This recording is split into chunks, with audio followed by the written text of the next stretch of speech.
Hello বন্ধু, আমি আবদুল্লাহ বলছি। অনেক দিন কোনো ভিডিও ছাড়িনি। তার একটি কারণ, আমার শরীরটা খুবই খারাপ ছিল। ফার্মে কোনো কাজ করিনি।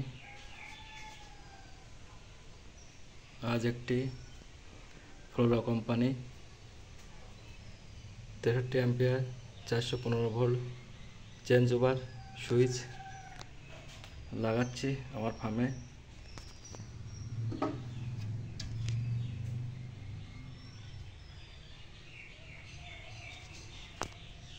এটি কিনে নিয়ে এসেছি আমি।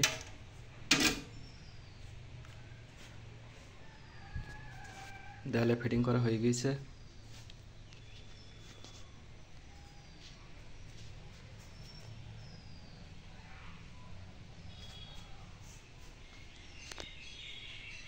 এটি আমি হাবড়া মার্কেট থেকে কিনে নিয়ে এসেছি। দাম নিয়েছে 4630 টাকা। 63 ampere Flora change over switch 63 ampere 415 volt. প্রাইসটা নিয়েছে 4630 টাকা।